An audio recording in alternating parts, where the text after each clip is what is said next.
Hello everyone, I hope you're having a great day. So sit tight, this is going to be probably around an hour long, as you probably have seen by the video starting, given time.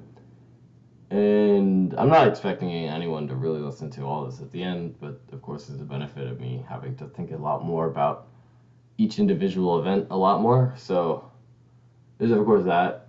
Of course if someone does, then I think that's very honorable, you could say.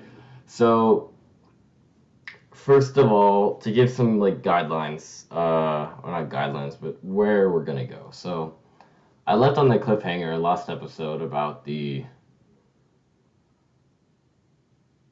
Stalin, and mainly just how Stalin was extraordinarily tyrannical and how I didn't really talk about him though. I kind of left on the cliffhanger of I'm going to talk about Stalin. So that's what we're going to talk about in this episode, in this finale. We're not just going to talk about Stalin, though. We're going to talk about his successor, Khrushchev.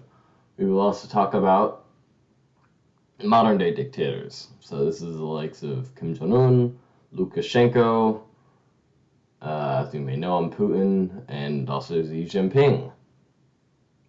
And also, we're going to go over we're going to go over Fidel Castro, the notorious. I consider him to be the symbol of Cold War tension.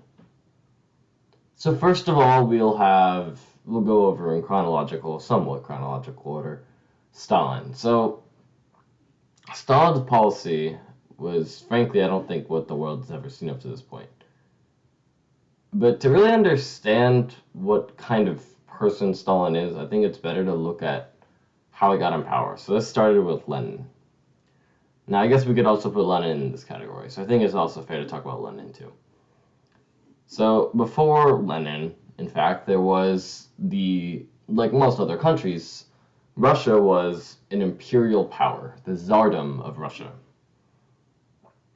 The current king, or the current emperor, or Tsar, was Tsar Nicholas II. And Tsar Nicholas II did not feel that he was properly ready for the throne when he took power. And many argue that he was not. After he took power, then soon after World War I kicked off, and then we saw the taking over of Moscow and St. Petersburg by Lenin. And after this immediate takeover, then there's a lot of problems still in the USSR, or the newly found USSR. One of these major problems include one thing, the people were starving, they were still fighting a war with the Germans, and people were still having many monarchist sympathies, and they were fighting another war, as the Russian Civil War. So also, all of these things don't exactly happen at the same time. It's a little mixed when all these events happen. However, I think it's still fair to talk about them in a continuous pattern like I'm doing. So first we have the famine. So how does Lenin solve all of these problems? He campaigns for peace, land, and bread. Now these things are pretty simple. Peace meaning stopping with the war with the Germans. However, then this would cause for another war with the Tsarist sympathizers. Then we would have the second, which would be, you could say, land. So he promised serfdoms and serfs, previously people that have basically been enslaved, land. Now this one he did fairly do well. He did distribute quite a lot of land under his reign for when his health was fairly well, and he did fulfill this, and it did start not really something that communists are fond of, which is that people started working on these farms or these newly found farms. However, they aren't serfs though, so it's definitely a step up in quality of life for definitely all these farmers. So to Lenin's credit, he did fairly solve the famine problem to some extent. However, it wasn't what solved initially. It did take a decent amount of time for these serfs to start producing mass number of food, so the famine was still alive and still was there for the majority of Lenin's reign.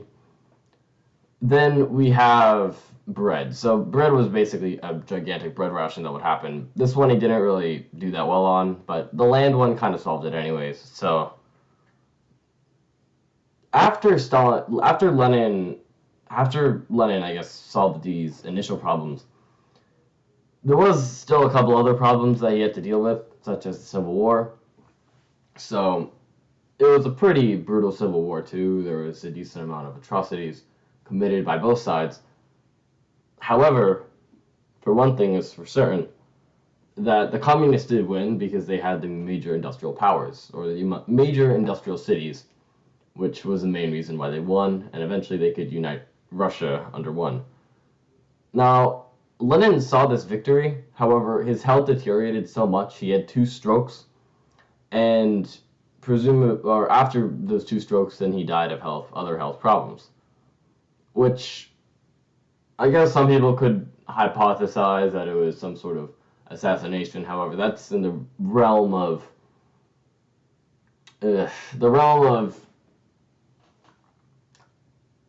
theory, you could say, and I don't particularly see that much evidence for it, since most of the people under Lenin were still in his pocket. So then we have, after Lenin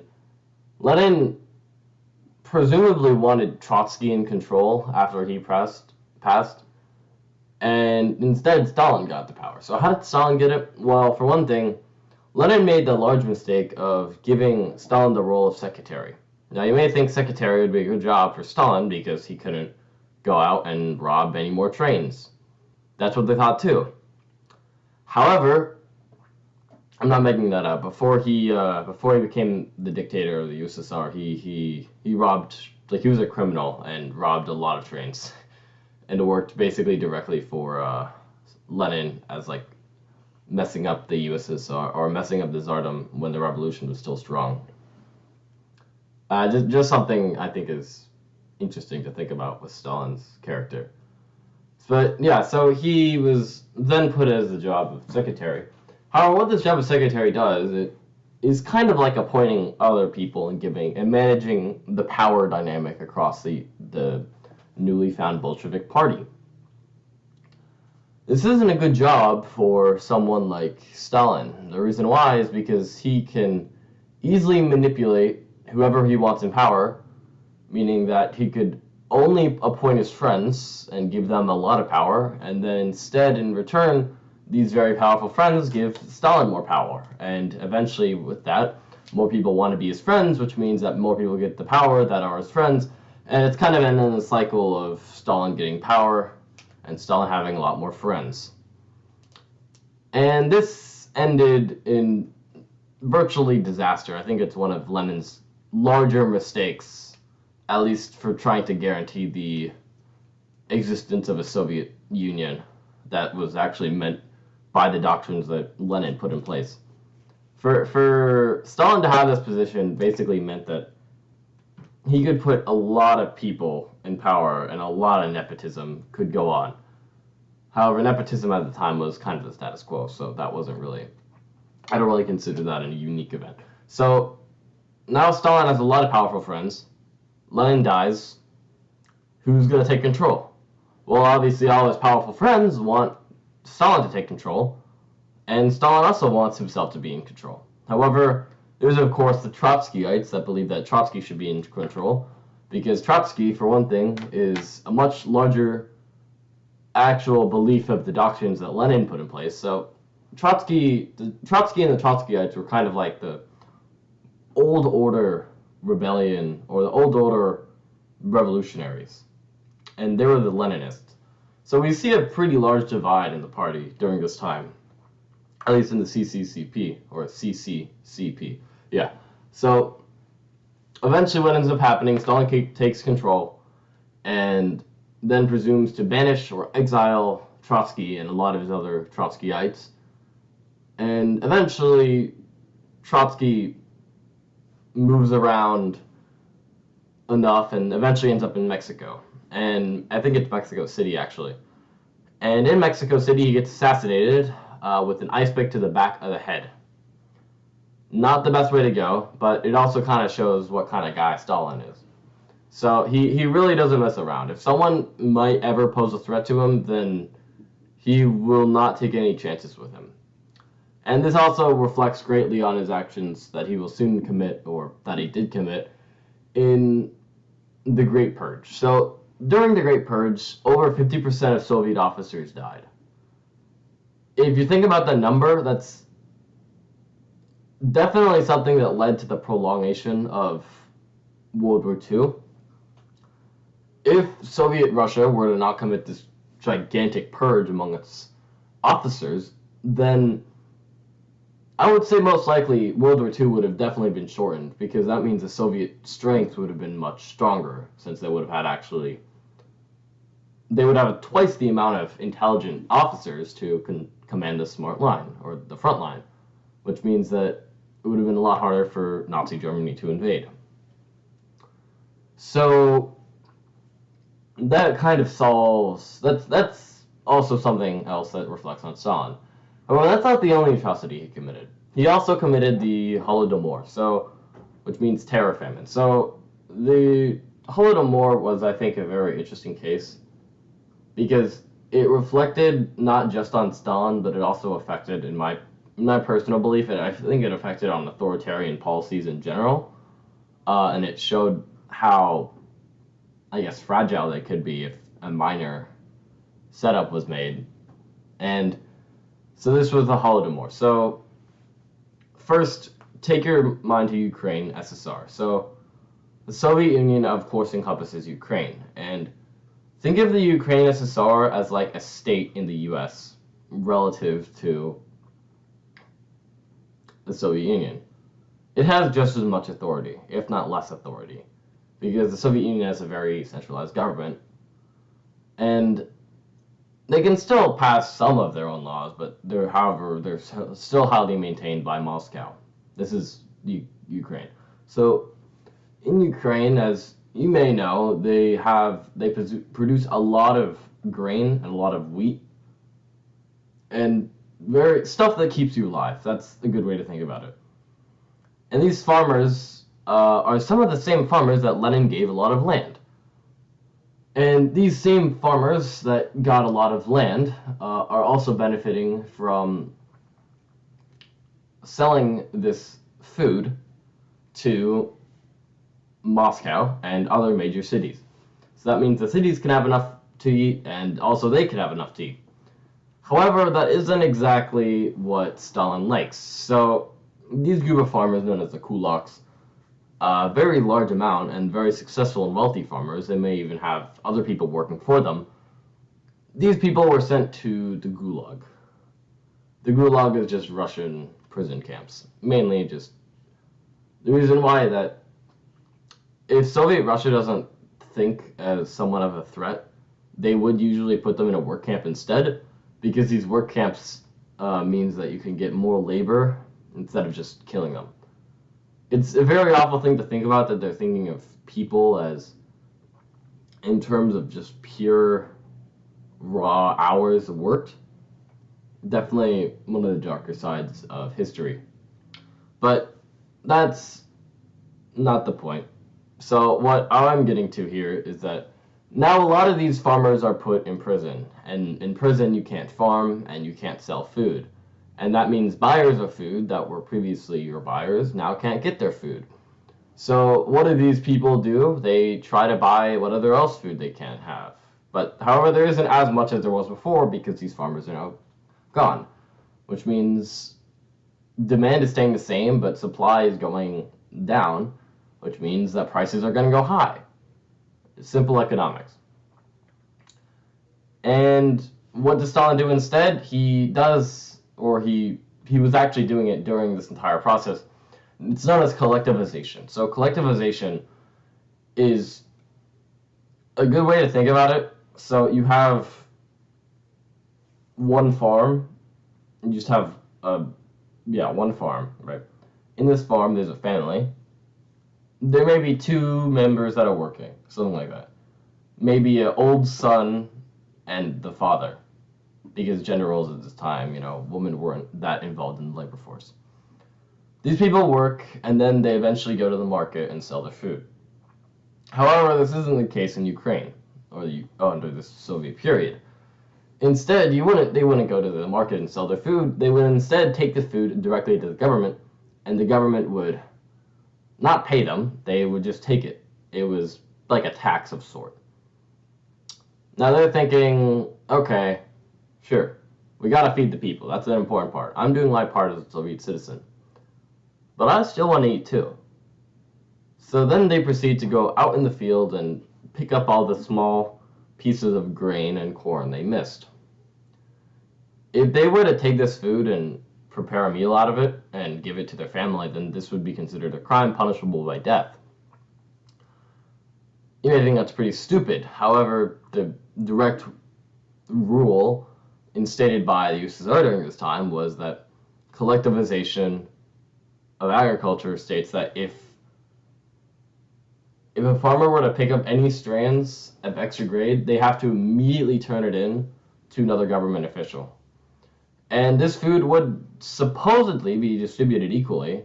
However, this never really was the case. It was only really put to the major cities, and the rest was kind of sold off to other countries that couldn't produce as much grain as other parts. So you may be thinking this is a pretty big problem for the farmers, and you'd be completely right. And now it's even worse because now there's less grain because now all these kulaks are left up. So you may think, what does Stalin do here?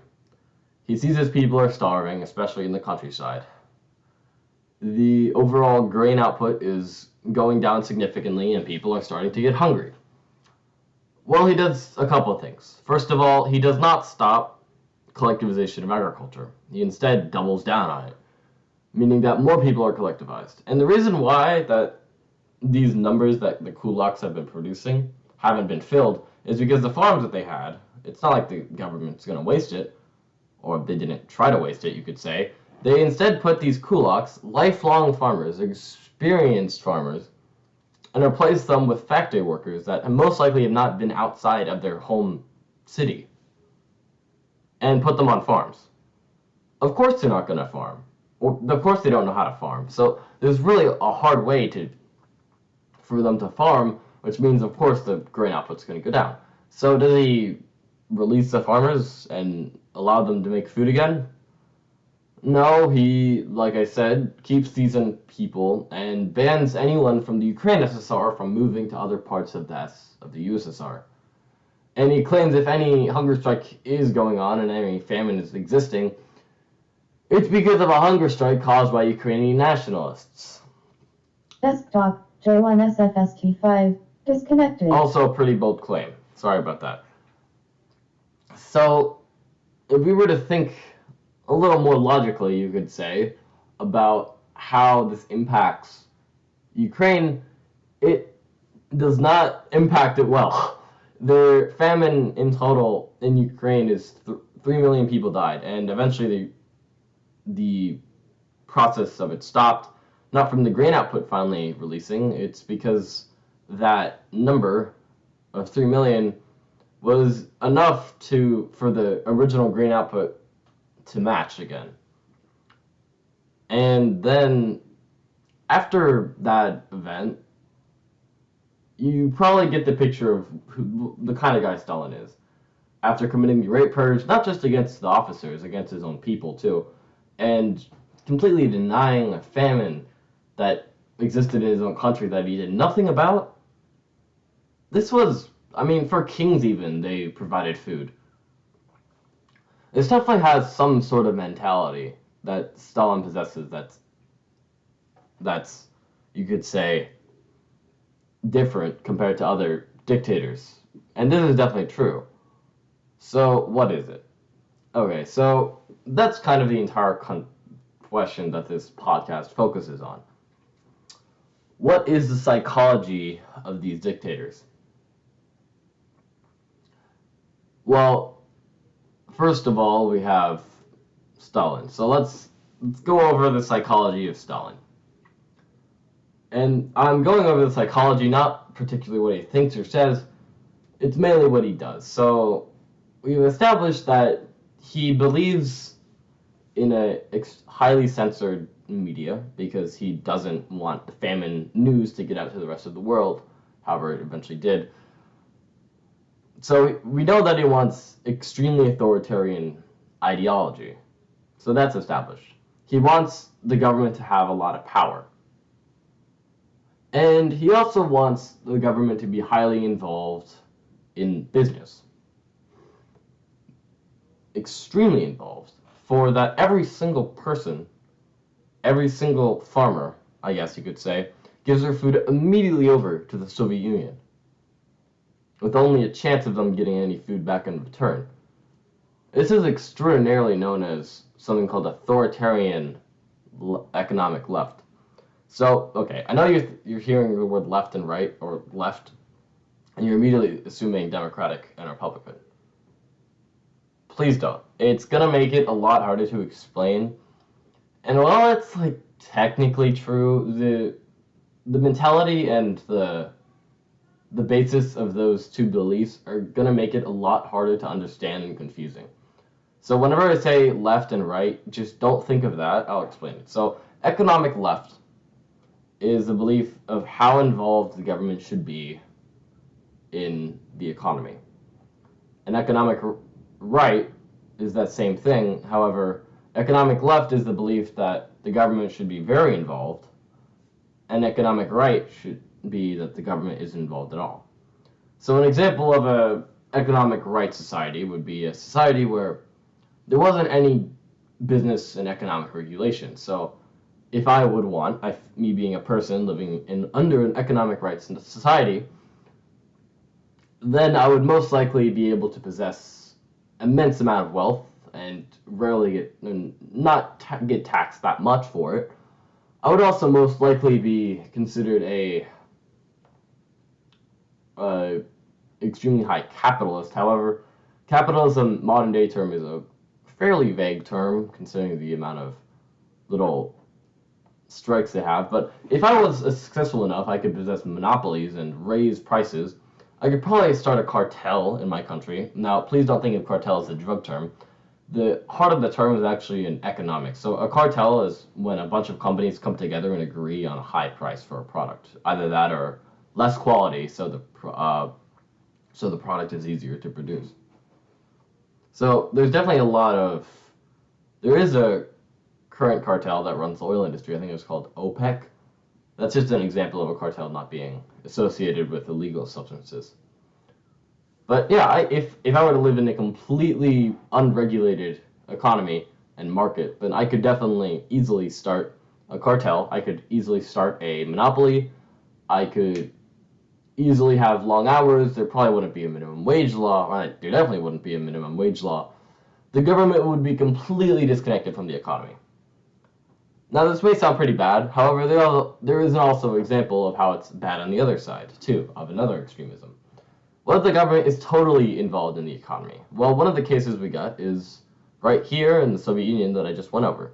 If the government is so involved that all the farmers give their immediate products always to the state, and they may not get back anything in return. The taxes might be 100%. All your income would go directly to the government, which I guess could happen, and I guess the Soviet Union did have that authority. However, they never went to that strong of a belief. But it's the extreme, so that's what I'm going over. And which also doesn't sound very good. So obviously the scenario, and this is kind of obvious, but the solution to a utopia is somewhere in the middle. This is common for most things. And then we have, so that's the belief of Soviet Russia. It's that they're extraordinarily economic left, that in the belief that they believe so highly in a controlled market. They should believe somewhat of a command economy, that price goods are priced at a certain amount. So if I was the seller of a certain product, then that means I would have to sell my product at a certain good. Now it sounds like an economic course, while it's actually an authoritarian government course. But I do think it's important to evaluate the situation with the economy to then relate it back and over to the belief of Stalin. So we've set up the groundwork. We've established that he's in the authoritarian economic left category, and he believes in basically all the power the government could possibly have, the government should possibly have. That's a good way to think about Stalin's policy. So, how does he justify him being in power? Similar to the French school of thought. He does definitely say that we are in power because we are doing what's best for the people. However, I do think there's another message too. He's saying that we are in power because we must ensure the workers' rights. Now, does he ever really ensure the workers' rights? That's another debate that I don't think I'm that expertise in Soviet lifestyle to get into. However, I can say that definitely, especially during the war effort, there was less regulation, and definitely they had to work a lot more hours. And I guess another example of workers' rights would be farmers and how they didn't really have that many rights, since they're definitely considered proletarian, and proletarian isn't just a communist term. Proletarian actually just means the working class. So I also might be using that term, and please, and make sure to not get it confused with the actual message of what it means. So we have the proletariat class, and that's the entire goal of Stalin. It's to project himself as the savior to the proletarian class. But does he really? Well, for one thing, well, actually, okay, that's not what I guess I could say the podcast is about. And like I said, I'm not an expert I can't really project my opinion on something that I'm not educated in. So, Stalin's psychology is mainly that he's the protector and savior of the lower class. I am in power because I'm not only doing what's best for the people, but I'm also doing what's best for the country. So that two dual reason why he's in power, I feel like that's also a debate and also a commonly used term. However, I'm not going to say that it's the Stalinist school of authoritarian government, because I do think there's also a number of underlying reasons why he wants to have the amount of brutal atrocities that he did. I mean, I could possibly argue that he was sociopathic to some degree, maybe even psychopathic, because the amount of genocide that he caused, of course he was paranoid, but I feel like his belief of the killings that he committed were more than just simply the belief of paranoia. But that's getting a little conspiracy theorist of me, so I probably should stick back on track. So that's Stalin, and I know that took up a lot of time, but I feel like Stalin is definitely a very important character in historical politics to go over. So after Stalin, then we have Khrushchev. Khrushchev is a loose cannon, you could say. He did, interestingly enough, he did very heavily say that he believes in de-Stalinization, believing that all policies that Stalin created should be modified in some degree, and he also changed the city of Stalingrad to Volograd. That's why if you look on a map and you're looking for Stalingrad, where the Battle of Stalingrad happened, you wouldn't see it because it's now changed to Volograd. Now, you may be thinking, a name change of a city doesn't really sound like that much of a change in government. And you'd be right. I would say that Khrushchev possessed a lot of the same, you could say, policies that Stalin did. Now, he didn't commit that much of a purge, but I think there's a reason for that. Because when you commit a purge, it takes a decent amount of time for uprising to evolve again and for it to live on again. Because if you remember, the Lenins also had their version of a purge. They killed a lot of the monarchists during the revolution and also during the Russian Civil War. And of course, there's a Stalinist purge against defining what kind of communism we're having. So there isn't really that much to purge anymore. If you're thinking about it in terms of three factions, they've both kind of eliminated, or Stalin and Lenin both kind of eliminated the opposing factions. Now, of course, there was some opposition, but that wasn't really in terms of what kind of government we have, or what if we should have communism as our prime ideology. It was mainly instead of what kind of communism we should have, which Well, I'm saying that may sound a lot more like debating about the interpretation of the Marxist doctrines that were originally written in the Communist Manifesto by Karl Marx and, of course, Engels. So that kind of goes into its own thing about how people interpret the Communist Manifesto. And I do think that's definitely something we see in especially a lot of authoritarian left countries. So that kind of talks about Khrushchev. However, with the amount of time I'm giving myself, which is about an hour and 30 minutes, I don't really think I'm going to have enough time to talk about Khrushchev. Might return to him in a behind the scenes episode or something along those lines. But I think it's fair to talk about Castro now. Now, most people say Castro is one of the closer people to a communist utopia and the quote-unquote actual followings of Marx. Now, I don't believe this. I would actually argue that he was one of the worst ones. However, that's a pretty hard spot to hold. So that's why I'm saying one of the worst ones. So, first of all, Castro, he believed very heavily in the destruction of America. Actually, that's getting to his psychology. So I think first we'll talk about his power drive. So, for reference, Cuba for most of modern history was held by Spain, and then America fought the Spanish-American War, and then we sort of freed it. We occupied it for a little bit.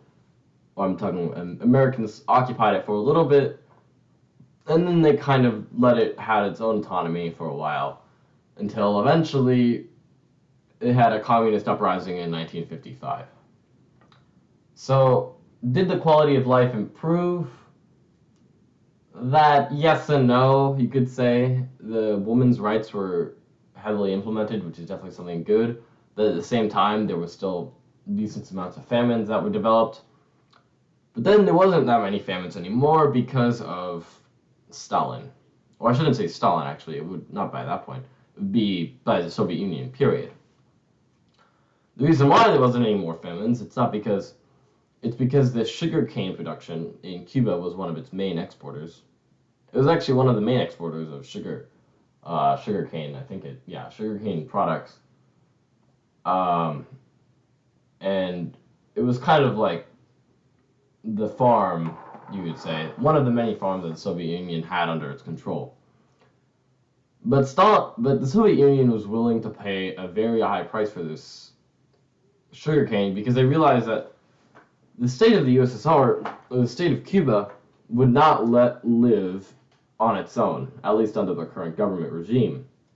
So they basically subsidized it by paying 3 times the amount you usually would for the product or for the market price of it.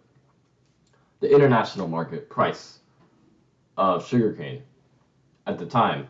And as you can imagine, that definitely bolstered the economy. So I can't really say with confidence and being truthful that Castro was a good economist, because I would guarantee the majority of humans on this earth would if they were in Castro's position, would also trade with Cuba, with the Soviet Union.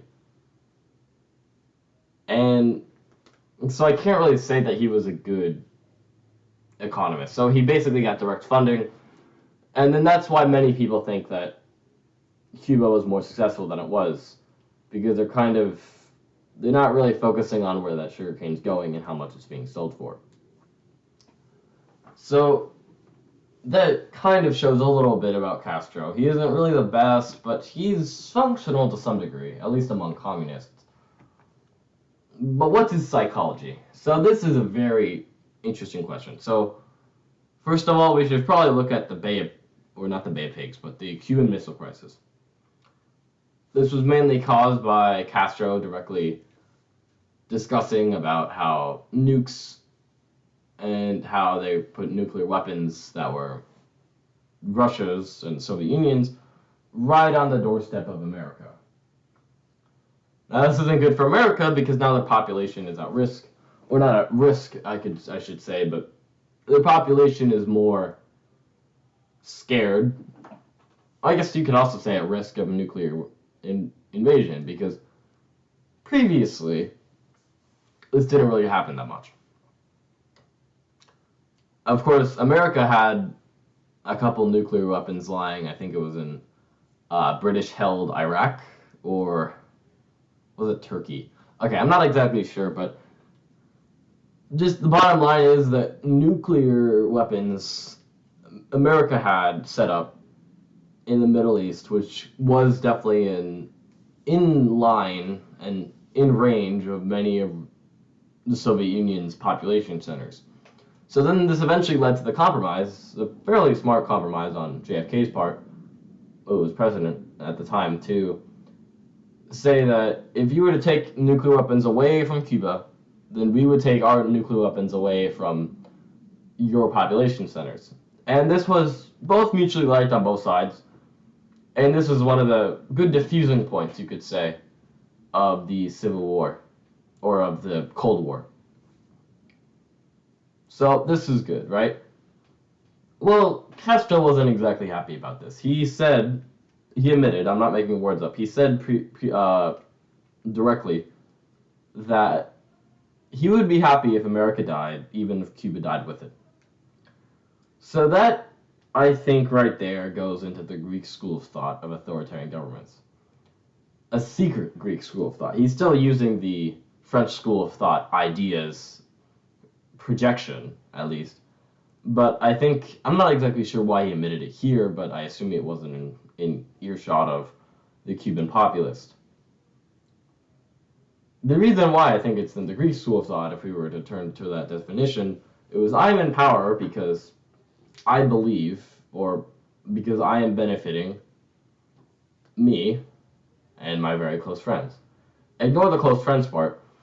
Imagine how prestigious in a proletarian society that, or in an angry and a violent proletariat society, imagine how prestigious the person that would take down one of the major signs of democracy in the world, this being America. That would be one of the largest privileges. He would be up there with Marx and Lenin, one of the founders of the revolution, if he were to take out America, because currently, at the time period, America was the largest threat to communism. And same over, communism, or I should say, Soviet Union was the biggest threat to democracy. That would be an entire amount of prestige. So who cares in the process Cuba would die with it? Of course, with communism, there's always more people from the barrel. So with that established, you can definitely see that he's, in terms of that statement right there, whatever his psychology was when he said that statement, it was definitely leading on to the Greek school of thought. And that is one of the reasons why that I would at least argue that Cuba was one of the worst communist states or socialist states. So that's Castro, and that's Khrushchev, and that's Stalin. So let's move on to going back to the old world for a second. Mao Zedong. So Mao Zedong, first of all, we must acknowledge he would not exist without the help of the Soviet Union. The reason why he would not exist is because his people were already war-torn by the previous conflicts with the Japanese, which they did participate in to some degree. And of course, also China, the Republic of China, which was the main power in among the Chinese people currently. Of course, there was problems, like China still hasn't industrialized fully yet, and that's one of the reasons why they had such trouble fighting and such a large war, you could say, fighting the Japanese.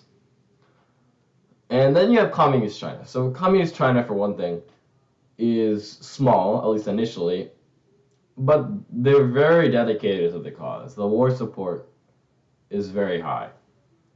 And Stalin just finished fighting. This was around 1945, 1940, late 1940s, that's a better way to think of it. Stalin just finished fighting a war, and now he has a lot of leftover guns, because he doesn't need his entire population mobilized anymore.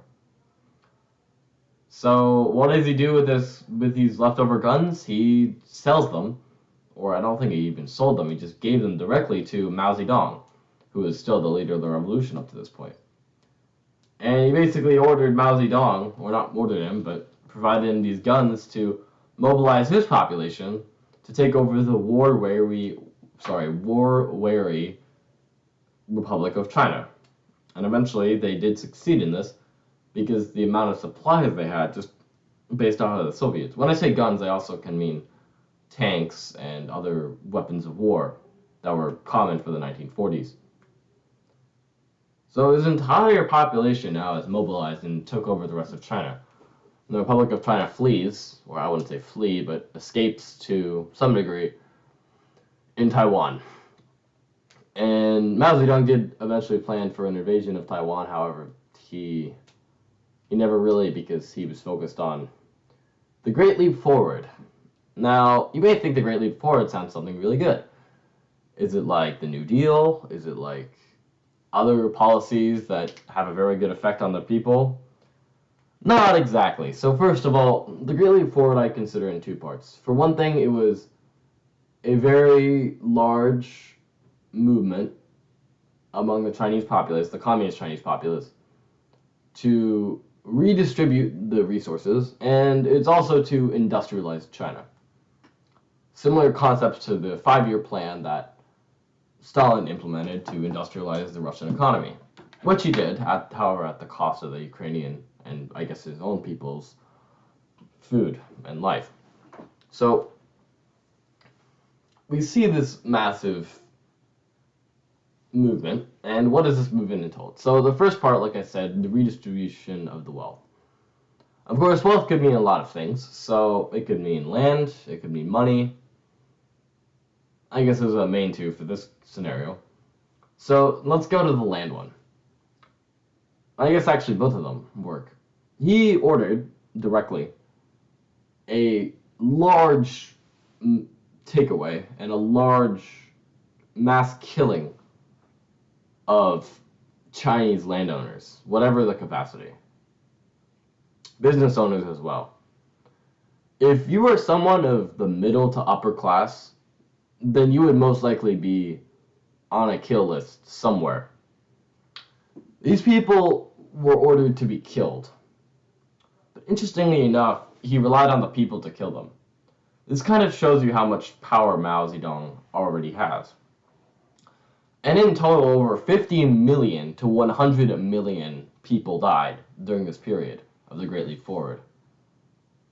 Which, those are extraordinarily high numbers.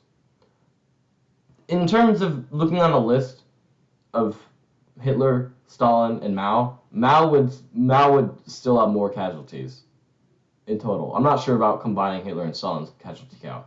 But by that point, when you put that many people down, then you can already know for certain that 50 million is a low estimate.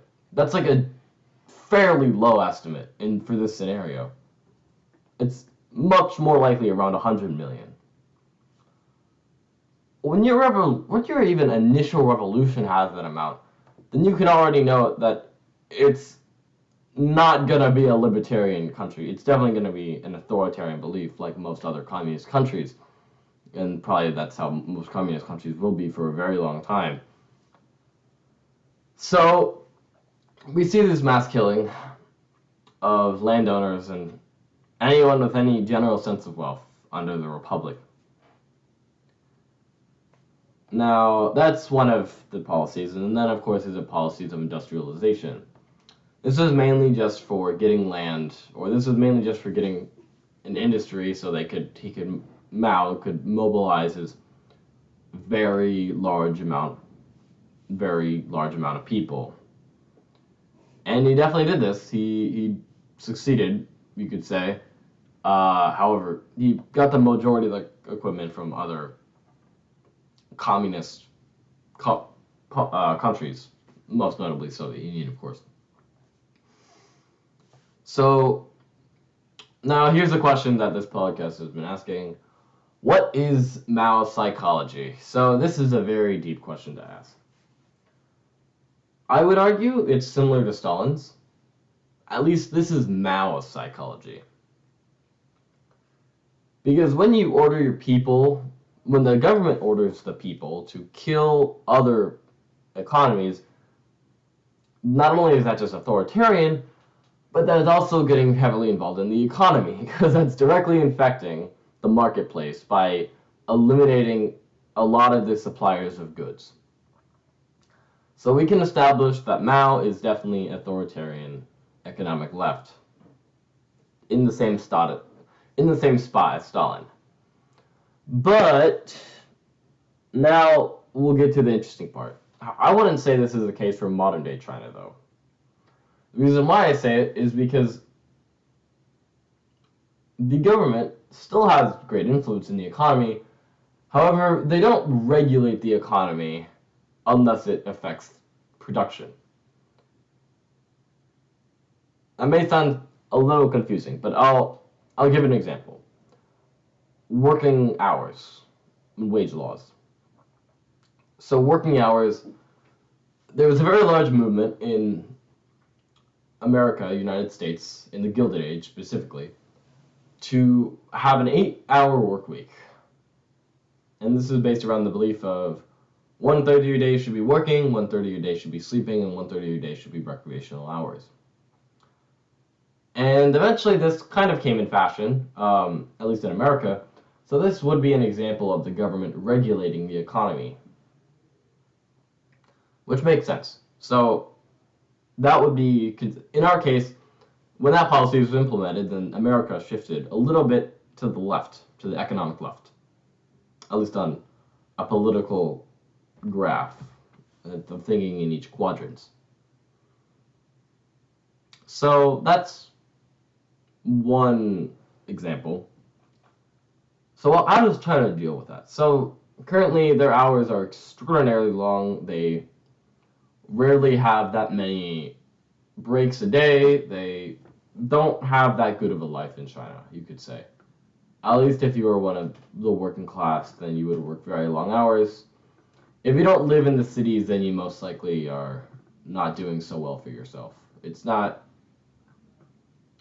It's very hard to live in a country. However, they also regulate the market in other ways. As an example, they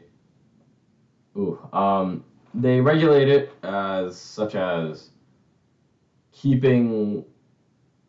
I'm not an expert on policies, but they definitely still keep their grip around the economy. Oh, I guess I have an example. So what they often do, they often have some of their best business leaders, or I guess their best business companies. I think there was one Chinese construction company that I'm thinking of right now that were in very close ties with the government. So they basically got direct subsidies sometimes if the company's going under, which is definitely an example of government, I wouldn't say regulation, but government interference with the economy. However, I would establish the belief that they're on a similar plane and they're on a similar location than compared to Nazi Germany. That's a big claim to make, I know. So we'll go over it. So first of all, we have China, which I've established is authoritarian, definitely, because they still have very high control, and economic center, you could say, because they both have policies, you could say extreme policies to some degree, of economic right and economic left. So they're in the center. Who else is in the center? This would be Adolf Hitler and his beliefs. I'll tell you why. So first of all, he had the extreme belief of a free market, but only for some people. Everyone else would work very long hours, but be forced to work those hours. So it would be an example of government regulation of forced work hours, instead of government in regulation of work hours that are so long, but are caused by other corporations, not the government. So that's the belief. That's one of the major beliefs that that Hitler holds. So, for an extremely economic right belief to also have an extremely economic left belief it cancels out and ends up on the similar area to where modern-day China is. So what's the psychology of that? So that's another question. So first, I think to answer it, I think it's good to go back to Mao's original point. So we already established previously that Mao is on the same general area where Stalin is. And I would also argue that his beliefs were the same too. I would say that his meant to power would be considered the same general idea that Stalin had. He said that I'm in power for the benefit of my country, for my people. I think I'll also add, and my supporters. Actually replace out people. Instead have, I'm in the benefit of my country and my supporters. So this means that if you support me, then you'll be much more likely to reap the benefits. And this is definitely true for the majority of other communist countries. So I think I'll make a sub-faction of French school of thought. I'll instead call it the Marxist school of authoritarian governments. That's actually the best way to say it, in my opinion, because Marx also talked about similar ways to do it. However, he never was in particular power himself, at least in a political scale. He was only a professor at a college. So, with that said, let's establish the belief for two of the major communist powers, at least in the Cold War. So we kind of covered the majority of communist countries, or significant communist countries. So now we'll go over all the modern day dictators. There's a decent amount, however, a fair amount of them haven't been nearly to the extent that we have. So first of all, we have to establish there are some countries, I think Oman as one example, and I think Saudi Arabia to some degree. Those are monarchies, so I'm not really going to go over them because we've already talked about the core belief of monarchies. I think if I were to talk about them, I'd just be making up filler. So instead, we'll talk about the modern day dictatorships. I guess I'll throw Afghanistan there, or the Taliban, I should say. So first, we have North Korea. Lukashenko in Belarus, that's 2. 3, the Taliban, and I guess we can also talk about Xi Jinping in China, and of course Vladimir Putin in Russia. I think that may be a good timeline to go over. So first we have North Korea, Kim Jong-un. In my particular opinion, at least in the Western world, I think the majority of people think of him as the prime dictator of the world currently. And his belief is very interesting too. For one thing, his belief of the government should have full control. So he established already authoritarian, which is why he's on this list in the first place. And let's establish his view on the government regulation. So I would also argue he's up there with Stalin. But I actually argue that he's more extreme than Stalin. The reason why is because he is perfectly fine with his people dying. He's said, or he's not said, I should say, but I'm not sure if anyone is familiar with Yeonmi Park. She considers herself to be the voice of North Korea. She's one of the best sources that we have, at least from the Western world's perspective, of the atrocities that go on in North Korea. But she said that the primary goal, the goal that for a successful communist revolution, Pyongyang has to survive. Now, you may think North Korea would be a better statement, and Pyongyang is the capital, if you don't know. Because that kind of leaves a lot of people out. That's only 10% of the population is in Pyongyang, and the land closely around it and associated with it. Which means that it sounds like that Kim Jong-un is completely okay if 90 of his other percent of his population dies. Now, does he actually believe that? There's no way to know. However, this is the best thing we have to go off of, at least with current politics and how they are. There may be some further developments in the recent years. But I would also argue that he has some psychopathic beliefs. Because his country is virtually like a prison camp to some degree. Even in the Soviet Union, you were allowed to travel outside of it, but it's just that not that many people did, either because they believed that they were in the best country, or they believed that they were just too poor enough to do it. And of course, I do believe to some degree it was dangerous. But it was only implemented in Ukraine. If you remember that Ukraine was the only part, Ukraine SSR during the Holodomor, where they weren't allowed to travel to anywhere else, which was eventually removed from policy after the famine is ended. But North Korea, they don't get that privilege. They're stuck in their country. They fiercely defend all borders they have to a very large degree. Actually, not with China, but mainly South Korea. I think, personally, in terms of modern politics, one of the dangerous places to be right now is on the North Korea and South Korea border. It is constantly guarded 24/7. There's constantly a very high amount of troops guarded there. And the entire country, like I've been saying, is an entire prison camp. However, they sometimes double down on this analogy and have actual prison camps. And many of these prison camps are held by a very large amount of people. However, this is not sustainable. Their population of people working and their population of militancy is extraordinarily high relative to their actual population.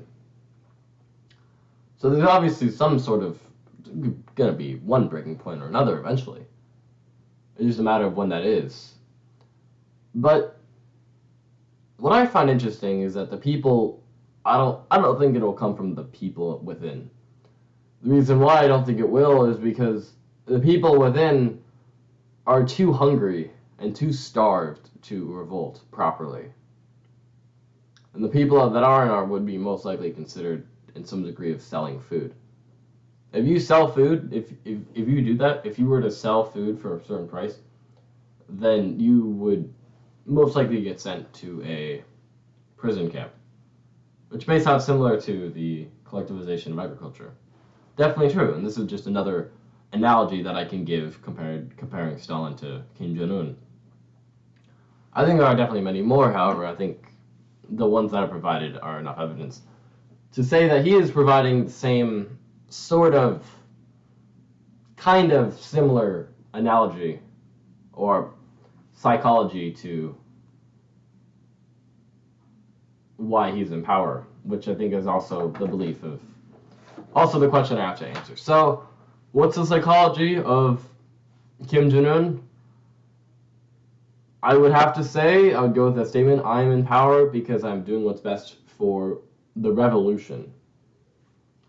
Not for anything else, though. Because he really isn't. He isn't making any attempts to improve the lives of his citizens. And I think he only rarely ever asks for food from the outside world because of the belief of, or he rarely ever does ask for food because, or the times he does ask for food is only because he realizes sometimes in his minor moments of competency, you could say, is that he realizes if his population dies, then he's not going to have any more power anymore. Many people say that how to define success and if Kim Jong-un is considered successful. I'm not exactly sure if being considered successful is ruling over virtually a prison camp and you're just the warden that greatly enforces this superiority. What I also think is interesting is that you could say it's technically like a royal family to some degree, which is the exact beliefs that they were heavily against. So that's Kim Jong-un. I think I'll still stick with the statement that he's doing what's best for the revolution. And that's the psychology of North Korea. So now we'll go to, I forget who I said, but let's go across the Himalayas to the Taliban. So, as we know, America's withdrawal from Afghanistan was fairly unsuccessful. It didn't end that well for America, we lost a lot of equipment. And then the government, and then the Taliban basically immediately took over, which was not supposed to happen whatsoever in any capacity. A very large amount of people have lost their lives. There's still an active famine going on, and there's still, currently right now,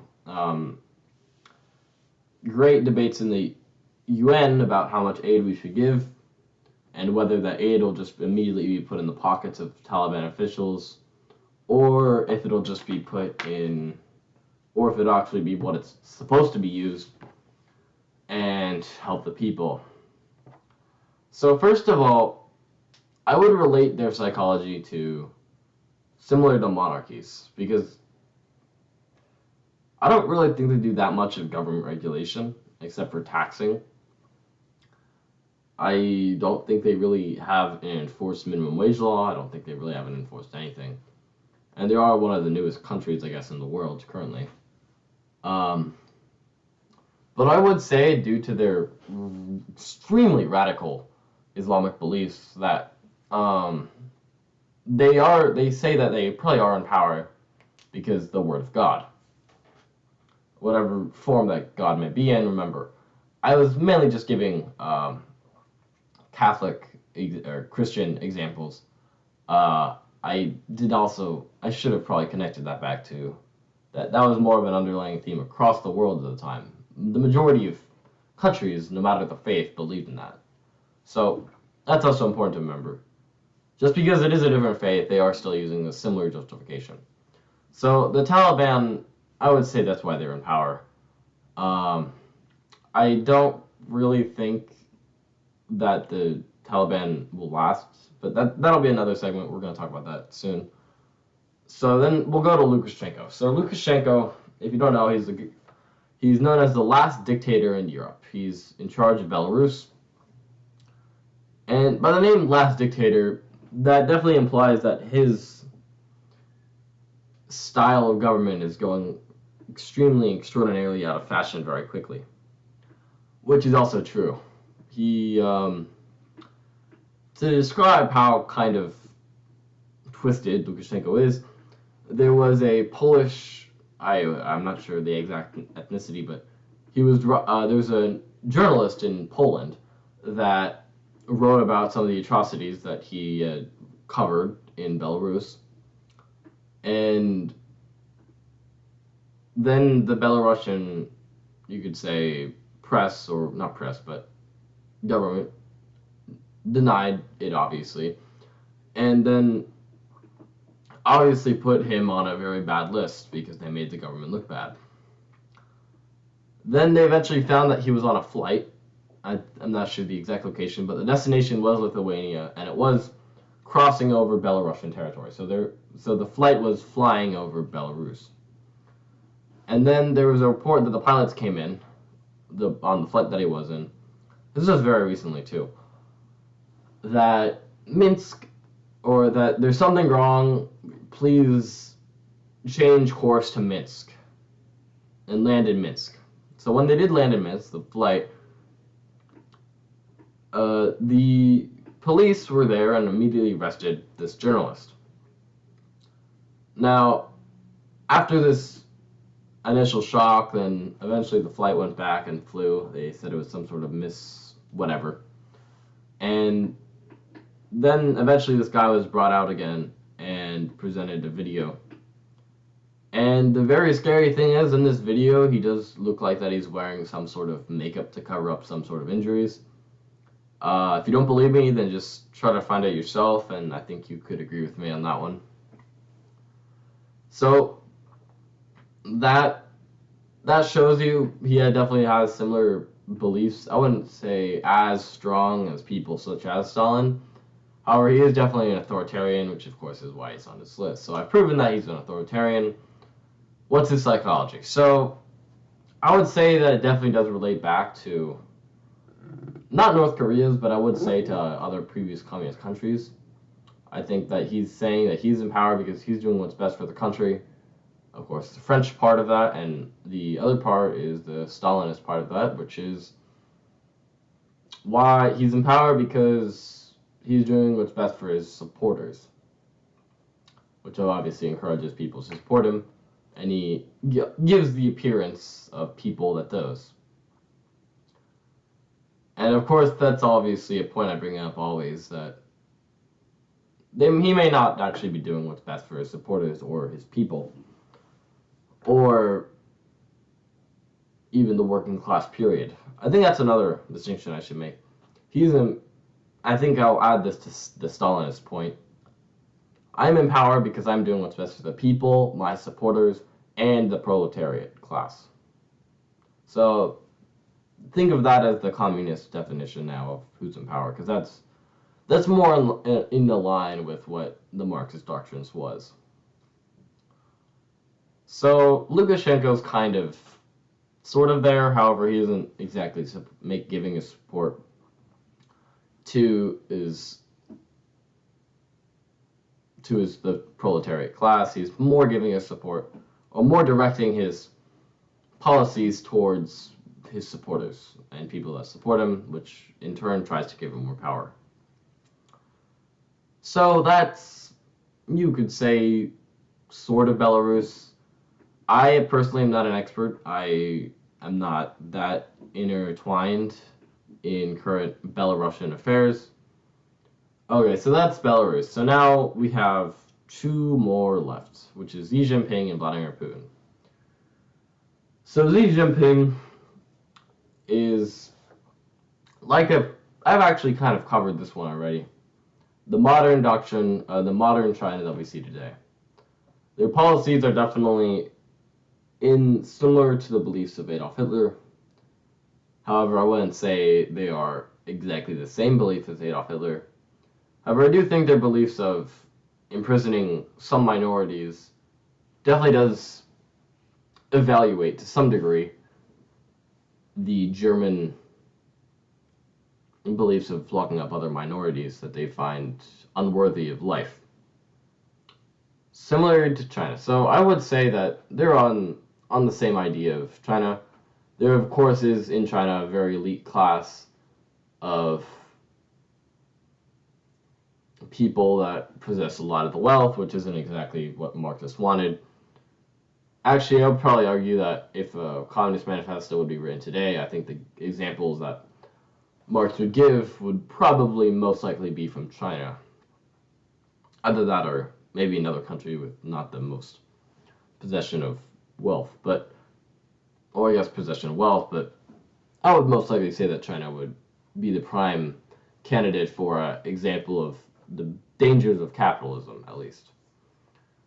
So, what is the psychology of Xi Jinping? I would definitely say that it's the Stalinist doctrine, or the communist doctrine, that's most likely followed. Although it may not exactly resemble that. So, I think he's definitely saying that he's in power because he's doing what's best for the country, the people, his supporters, and the proletariat class. So this, of course, is similar to the communist doctrine. And I think that a big underlying example of this would be the firewall that China currently has.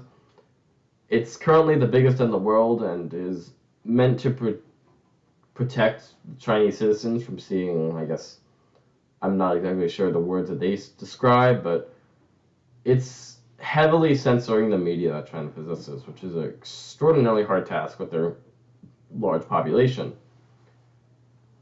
And for one thing for certain is that the population in China is definitely, I would say, brainwashed to some extent. And that's definitely something that I think is scary, that many people are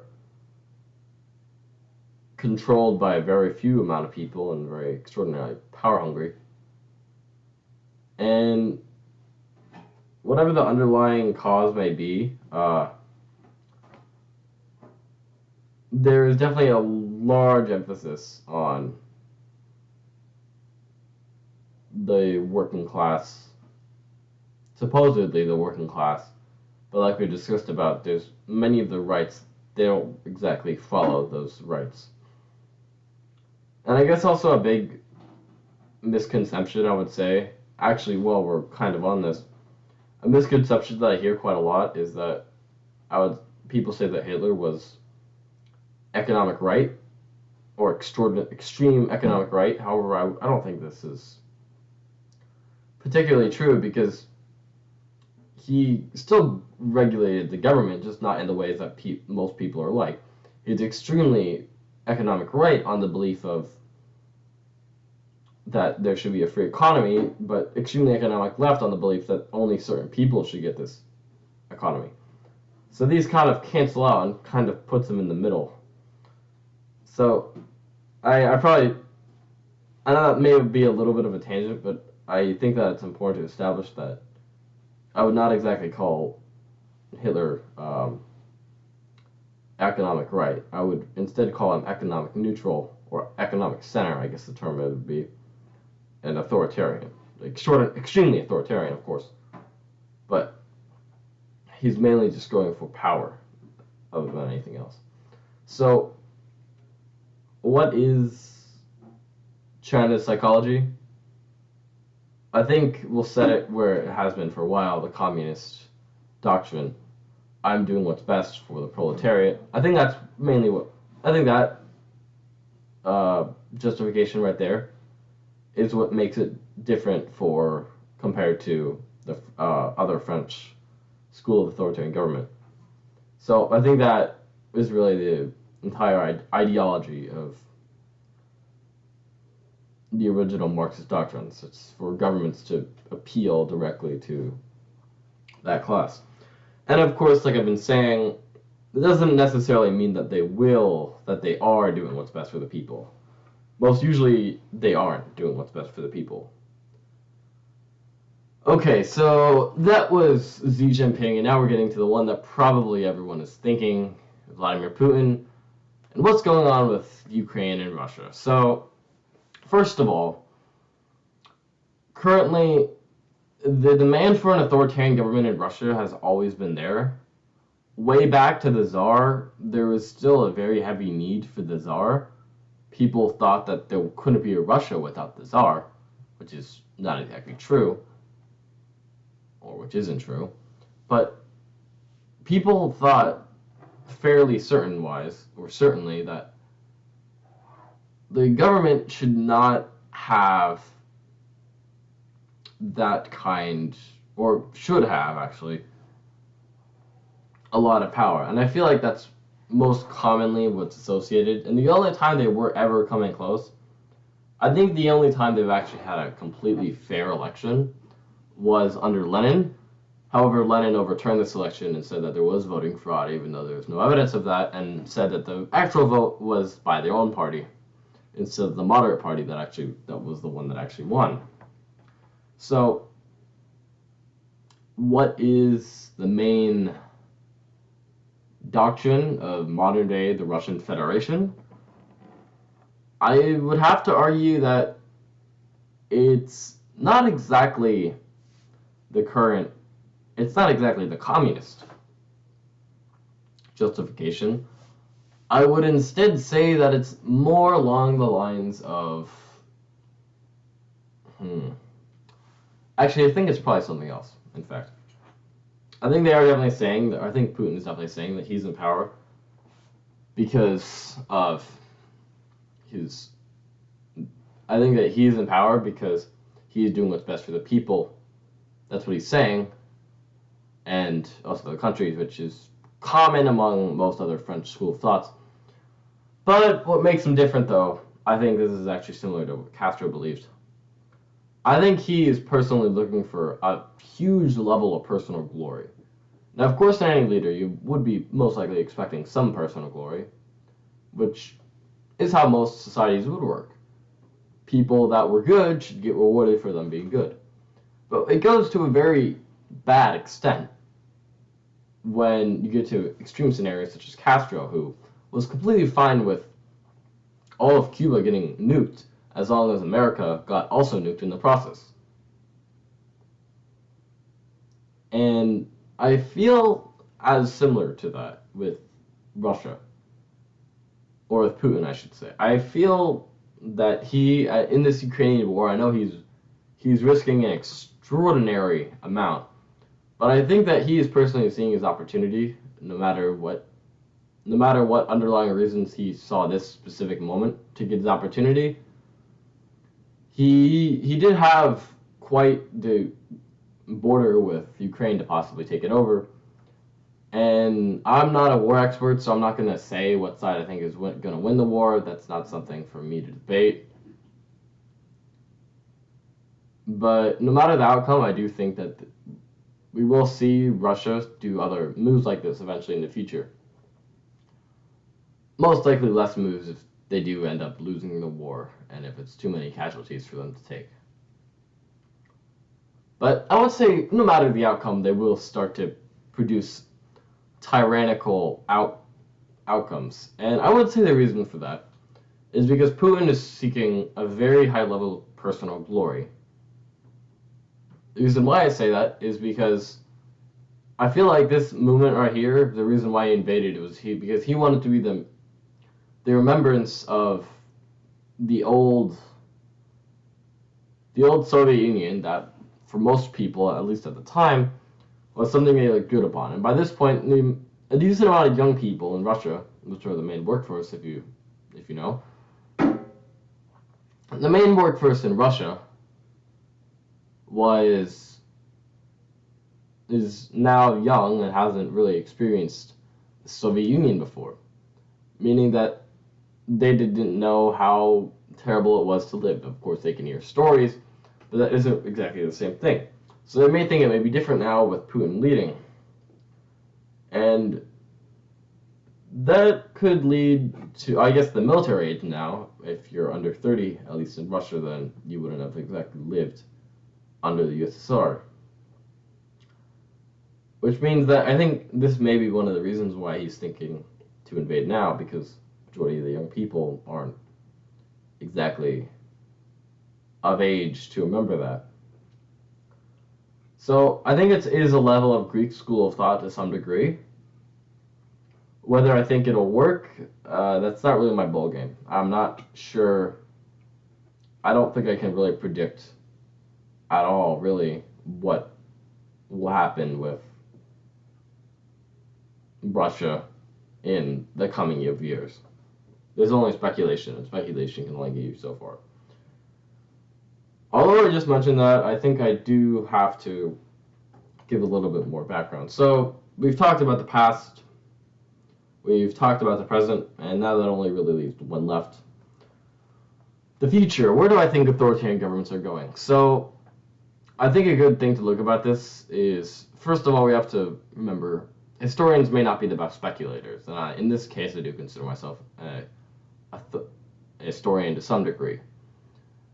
However, with this in mind, I do think it would be very wise to go back to the old Chinese proverb of, I may not be saying it directly right, but the exact message of it: if one is one for too long, it will become many, and if many becomes many for too long, it will become one. This, I think, is the underlying belief of, I think this is a very large belief of Chinese history, because of the amount of warring states period and when someone takes over. So if we were to apply this belief to modern day China, we also have to remember that this was mainly because there was one faction in China, and I guess for this example would be the Xia dynasty, and then eventually another dynasty would come along, slowly start to gain influence, and then topple the old regime, or the old dynasty. And then this dynasty would stay in power for a while, and then another dynasty will eventually come along, become power enough, and then topple that one. And then this cycle will go on for all the way up until Qing China, when eventually there was a democratic revolution. And then there was the Republic of China, which I guess you can consider to be the primary faction in China.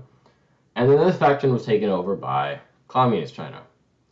So if you were to follow this pattern, then eventually there would be another China that would come along, most likely from a different ideology stance, or at least not using the Stalinist or the communist justification for their authoritarian government, if they even are an authoritarian government.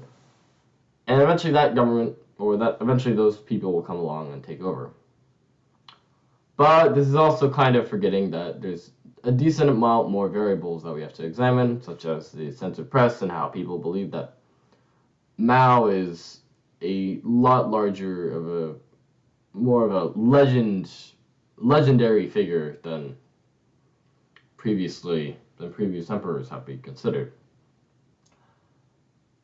And what I think Putin's going to do, there's not really any way to tell with that, but I do think that he'll most likely be seeing himself in power for the majority of his reign, unless if he does get overthrown, which I guess is a possibility, but I think he just simply has too much influence and power currently in Russia that will happen, at least in the next couple of years.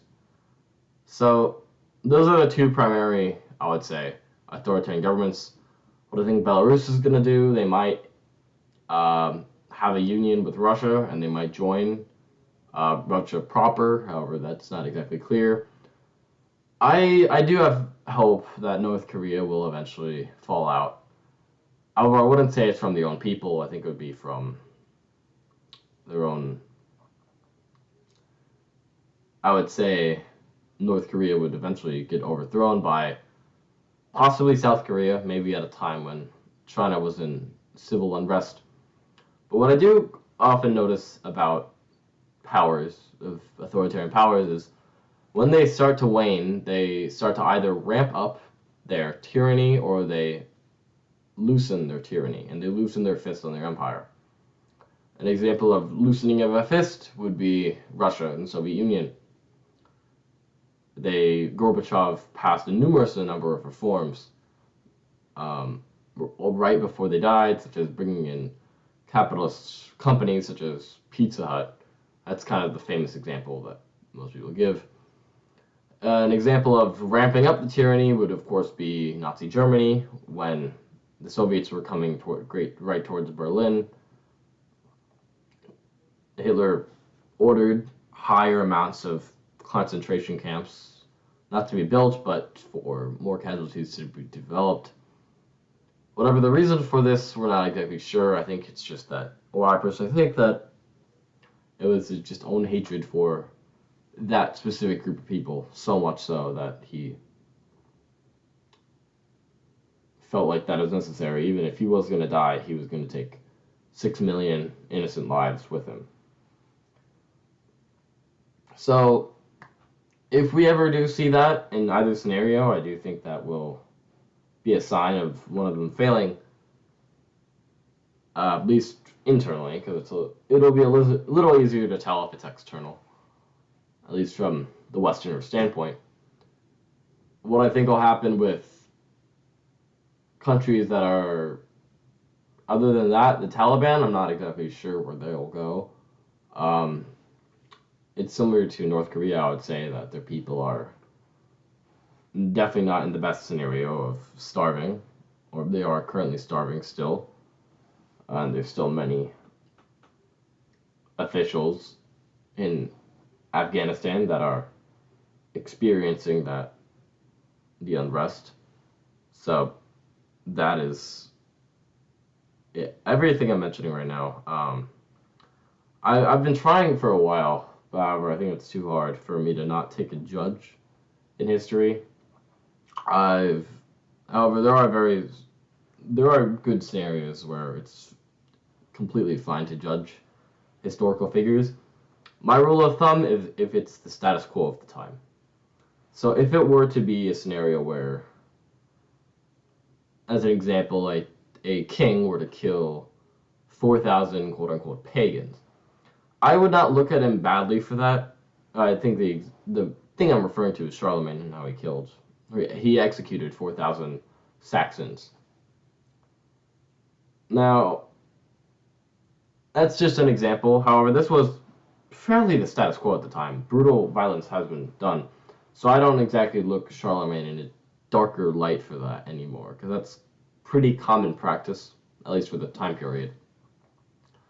However, I would look something bad, such as the genocide committed by the Nazis, and also by the Soviets, and also by Mao. The reason why is because all of these three tragic events have already been past the status quo, and actually I don't think at any time in human history when that amount of death, even if you were to adjust for the population, would be justified by any account. So where that leaves authoritarian governments, I think eventually they'll fall out of existence. I do often see that the only time when people don't revolt is when they're oppressed to the point of incapableness. I feel like because people have different personalities, and with personalities generate different ideas of how the world is perceived.